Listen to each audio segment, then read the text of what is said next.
Hey guys, welcome back to our read aloud of The Silver Chair by C.S. Lewis. And we are reading our last two chapters today. We will start with chapter 15, which is entitled The Disappearance of Jill.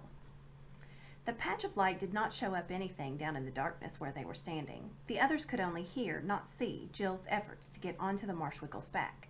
That is, they heard him saying, "You needn't put your finger in my eye," and "Nor your foot in my mouth either," and "That's more like it," and "Now hold on to your legs. That'll leave your arms free to steady yourself against the earth."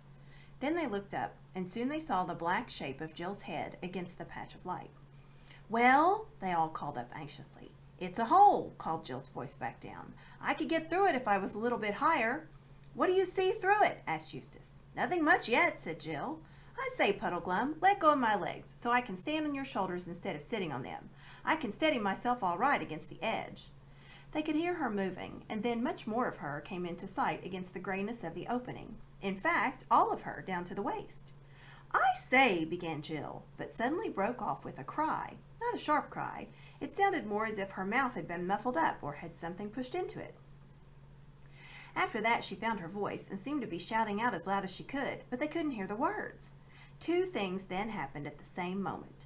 The patch of light was completely blocked up for a second or so, and they both heard a scuffling, struggling sound, and the voice of the Marshwiggle gasping, "Quick, help! Hold on to her legs! Someone's pulling her! There! No, here! Too late!" The opening and the cold light which filled it were now perfectly clear again, and Jill had vanished. "Jill! Jill!" they shouted frantically, but there was no answer. "Why the dickens couldn't you have held her feet?" said Eustace. "I don't know, Scrub," groaned Puddleglum. "Born to be a misfit, I shouldn't wonder. Fated to be Pole's death, just as I was fated to eat talking stag at Harfang. Not that it isn't my own fault as well, of course." "This is the greatest shame and sorrow that could have fallen on us," said the prince.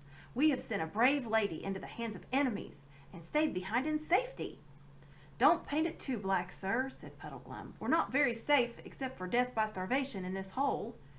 "I wonder, am I small enough to get through where Jill did?" said Eustace. What had really happened to Jill was this. As soon as she got her head up out of the hole, she found that she was looking down as if from an upstairs window, not up as if through a trapdoor. She had been so long in the dark that her eyes couldn't at first take in what they were seeing, except she was not looking at the day-lit sunny world which she so wanted to see. The air seemed to be deadly cold, and the light was pale and blue. There was also a good deal of noise going on, and a lot of white objects flying about in the air. It was at that moment that she had shouted down to Puddleglum to let her stand upon his shoulders.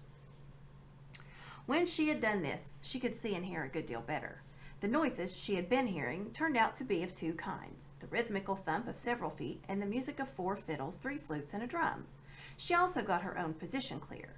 She was looking out of a hole in a steep bank which sloped down and reached the level about 14 feet below her. Everything was very white. A lot of people were moving about. Then she gasped. The people were trim little fauns and dryads with leaf-crowned hair floating behind them. For a second they looked as if they were moving anyhow. Then she saw they were really doing a dance with so many complicated steps and figures that it took you some time to understand it.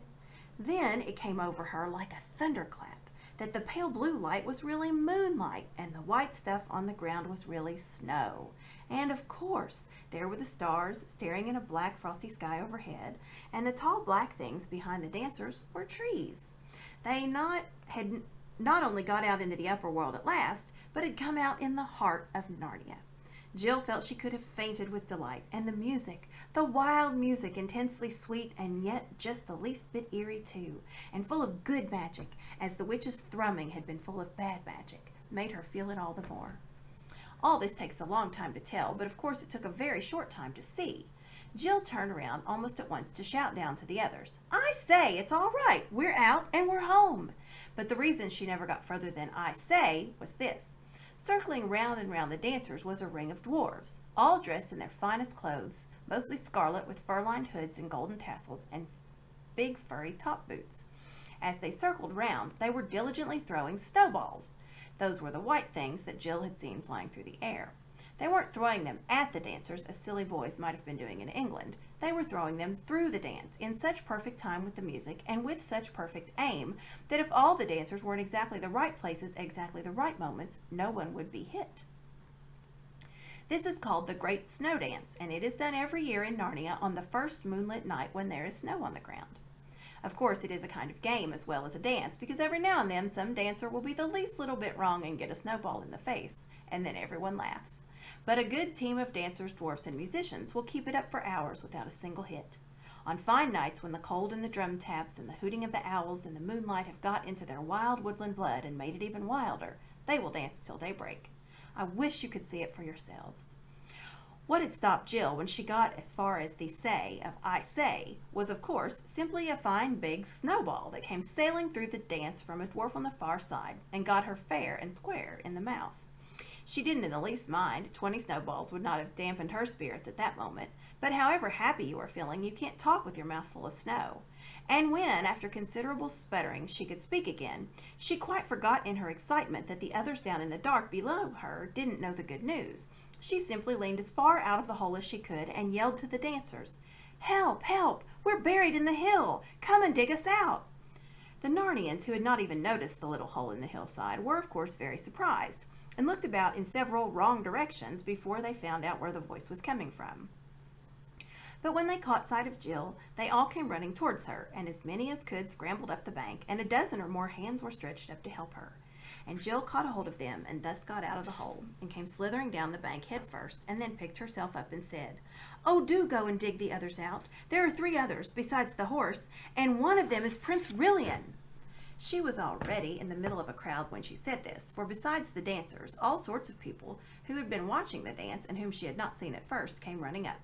Squirrels came out of the trees in showers, and so did owls. Hedgehogs came waddling as fast as their short legs could carry them.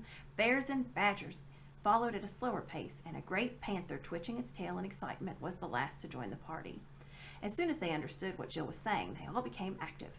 Pick and shovel, boys, pick and shovel. Off for our tools," said the dwarfs, and dashed away into the woods at top speed. "Wake up some moles. They're quite good chaps for digging. They're quite as good as the dwarfs," said a voice.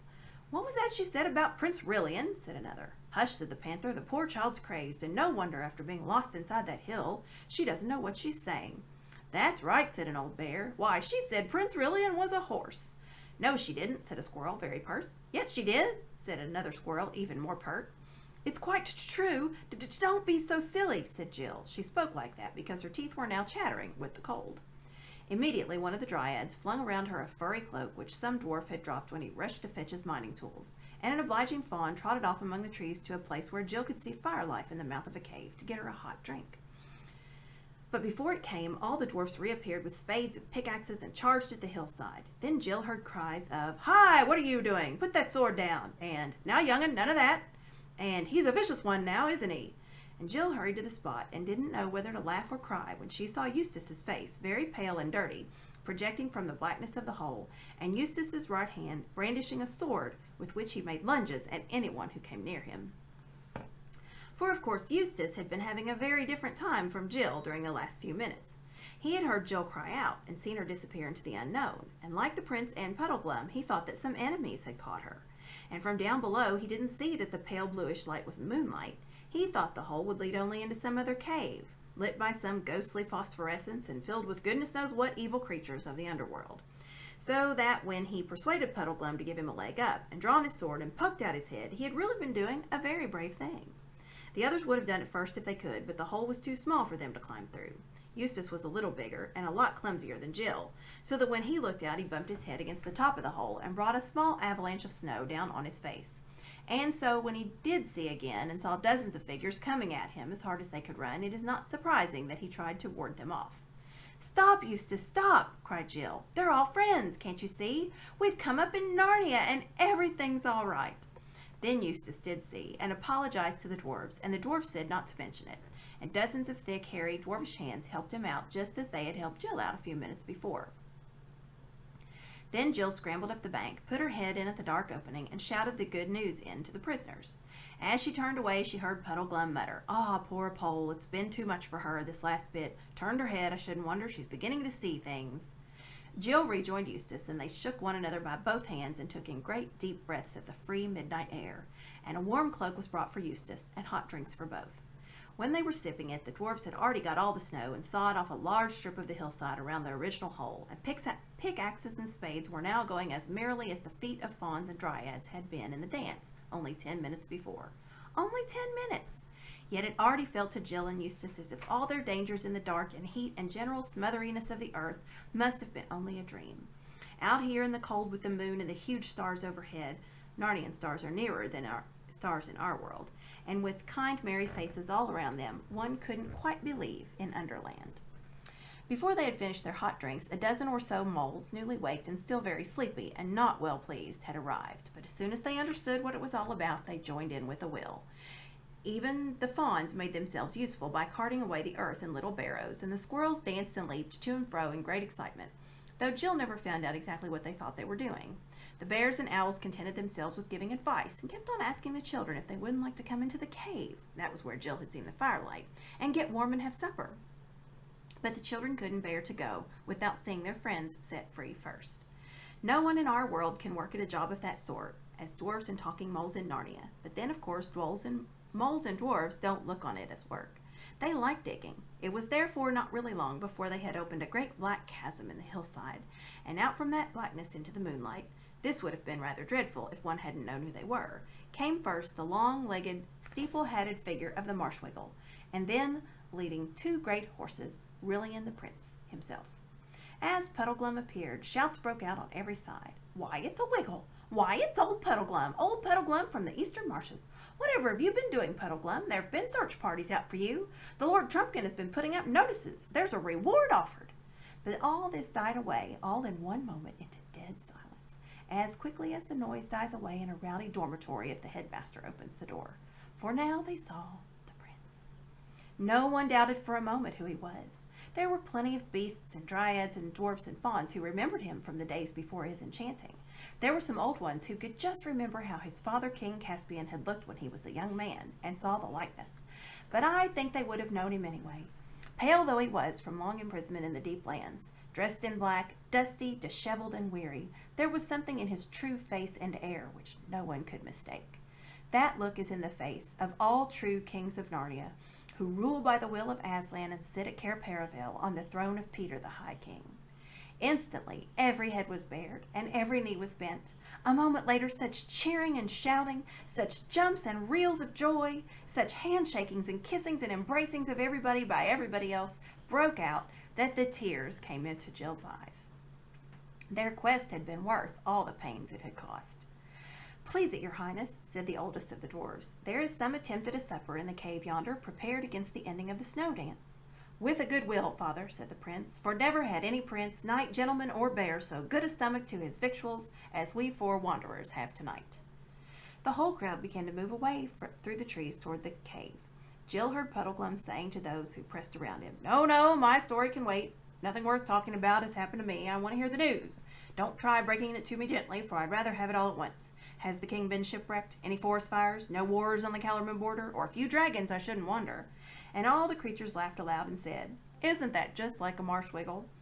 The two children were nearly dropping with tiredness and hunger, but the warmth of the cave and the very sight of it, with the firelight dancing on the walls and dressers and cups and saucers and plates, and on the smooth stone floor, just as it does in a farmhouse kitchen, revived them a little. All the same, they went fast asleep when supper was being got ready, and while they slept, Prince Rillian was talking over the whole adventure with the older and wiser beasts and dwarves. And now they all saw what it meant. How a wicked witch, doubtless the same kind as that white witch who had brought the great winter on Narnia years ago, had contrived the whole thing, first killing Rillian's mother and enchanting Rillian himself. And they saw how she had dug right under Narnia and was going to break out and rule it through Rillian, and how he had never dreamed that the country of which she would make him king in name, but really her slave, was his own country. And from the children's part of the story, they saw how she was in league and friendship with the dangerous giants of Harfang. "And the lesson of it all is, your highness," said the oldest dwarf, "that those northern witches always mean the same thing, but in every age they have a different plan for getting it."